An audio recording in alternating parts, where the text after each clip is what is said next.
Hi guys, good evening, good morning, good afternoon. This is John Daryl, your speaker for today, tonight, o kung kailan nyo to, anong oras nyo to mapapanood. So this is our devotion. We will talk about strength.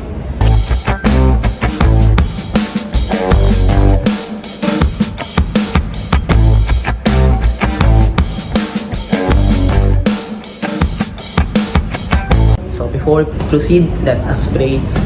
Lord God, maraming salamat sa umaga at gabi na to, Panginoon. Samahan mo po ang lahat na makikinig sa devotion na to, Panginoon. Bigyan mo sila ng kalakasan, ng blessing sa kanilang buhay. Protektahan mo sila sa kanilang work, sa kanilang school, at sa lahat-lahat, Panginoon. Muli, maraming salamat po sa araw na to. In Jesus' name we pray. Amen. So yun guys, we will talk about the strength. So, sabi sa Philippians chapter 4 verse 13, I can do all things through Christ who strengthens me. So, etong verse na to, itong book of the Bible ng Philippians, isinulat po ito sa kulungan. So, si Pablo na nagsulat ng Bible book na to, isa sa kulungan siya. Pero, sa verse na to, tinag-usapan niya or sinabi niya dito na malakas siya dahil sa Panginoon. So, ano nga ba? So, kahit nasaan tayong lugar, no? Nasa school, nasa work, kahit nasang lugar man tayo, we tend na mapapagod talaga tayo. So, natural din sa ating mga tao na mapagod sa lahat ng mga bagay na ginagawa natin. Sa responsibility sa school, sa work, sa bahay, kung breadwinner kayo, panganay kayo, kung bunso kayo, kung pangalawa kayo. So, nakakapagod.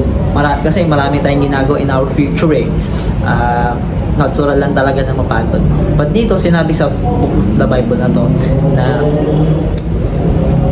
the key or the hacks, no, para ma-maintain natin yung kalakasan sa lahat ng ginagawa natin is through God. So, ang strength na nanggagaling sa Panginoon is hindi kumukupas, hindi nawawala. So, ang strength na galing sa Panginoon is hindi siya temporary lang. Hindi siya yung pagkatapos mo magpahinga is mapapagod ka ulit. Hindi. Ang strength na nanggagaling sa Panginoon is eternal siya, physically, emotionally, at sa lahat-lahat.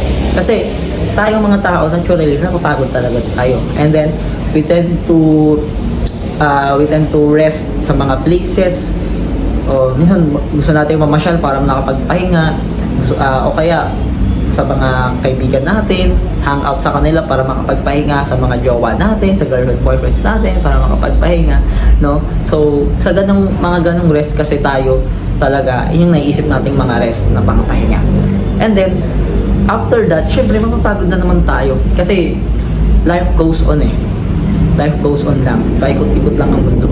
So, ngayon, ano ba ang hacks? Ano ba ang technique? Para kahit even though na napapagod tayo, meron tayong unlimited source of strength. The answer is a strength na nanggagaling dapat sa Panginoon.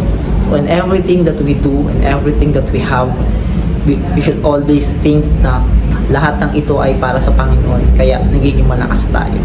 So ayun, always pray, no? Araw-araw tayong manalangin, umaga, gabi, tanghali, kahit pagkatapos mo during lunch break on your work or your school, mag-pray tayo na God give me strength, God guide me, guide us on everything that we do every day, kasi nakakapagod talaga.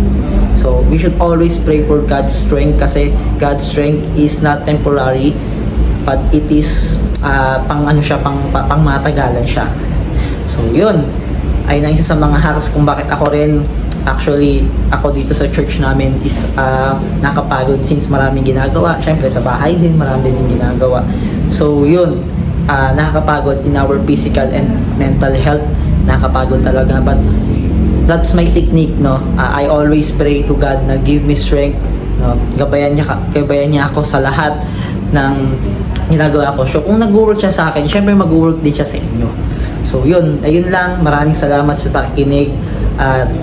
See you sa susunod nating devotion, and always remember na God will give you strength in whatever you do. Thank you very much.